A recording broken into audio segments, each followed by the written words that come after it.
এই মুহূর্তের সবথেকে বড় আপডেট দেখুন, এসএসসি সুপ্রিম কোর্টে এসএসসির 26,000 চাকরি বাতিলের মামলার শুনানি হতে পারে। এই দিনে বড় খবর সামনে এলো। কবে মামলার শুনানি তা জানা গেল। তো এই ধরনের আপডেট পাওয়ার জন্য আপনারা অবশ্যই আমার চ্যানেলটাকে সাবস্ক্রাইব করে দেবেন। তো দেখুন কী বলা হয়েছে,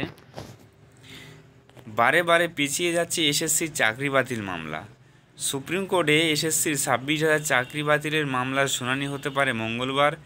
এসএসসি নিয়োগ দুর্নীতিতে 26,000 চাকরি বাতিলের নির্দেশকে চ্যালেঞ্জ করে সুপ্রিম কোর্টে দায়ের মামলার শুনানি হতে পারে 10 সেপ্টেম্বর। বিচারপতি ঋষিকেশ রায়ের ডিভিশন বেঞ্চে মামলাটির শুনানি চলছে। এই মামলায় কলকাতা হাইকোর্টের বিচারপতি দেবাংশু বসাকের ডিভিশন বেঞ্চের নির্দেশের ওপর অন্তর্বর্তী স্থগিতাদেশ দিয়েছে সর্বোচ্চ আদালত। এর আগে বেশ কয়েকবার এই মামলাটির শুনানি পিছিয়ে গেছে। চলতি বছর 18 এপ্রিল এক নির্দেশে কলকাতা হাইকোর্টের বিচারপতি দেবাংশু বসাক ও বিচারপতি সাব্বর রশিদি ডিভিশন বেঞ্চ 2016 সালে এসএসসির নিয়োগ প্রক্রিয়ার পুরো প্যানেল বাতিলের নির্দেশ দেন। এর ফলে প্রায় 26,000 শিক্ষক ও শিক্ষাকর্মীর চাকরি চলে যায়। সেই রায়কে চ্যালেঞ্জ করে সুপ্রিম কোর্টের দ্বারস্থ হয় চাকরিচ্যুতরা।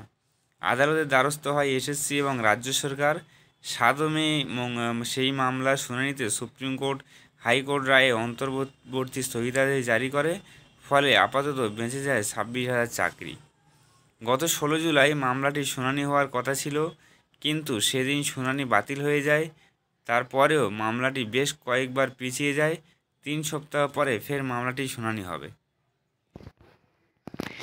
এর আগে আদালতের তরফে স্পষ্ট জানানো হয়, 2016 সালের নিয়োগ প্রক্রিয়ায় যারা চাকরি পেয়েছিলেন তাদের মধ্যে কেউ অযোগ্য প্রমাণিত হলে বেতনের টাকা ফেরত দেবেন বলে মুচলেকা দিতে হবে।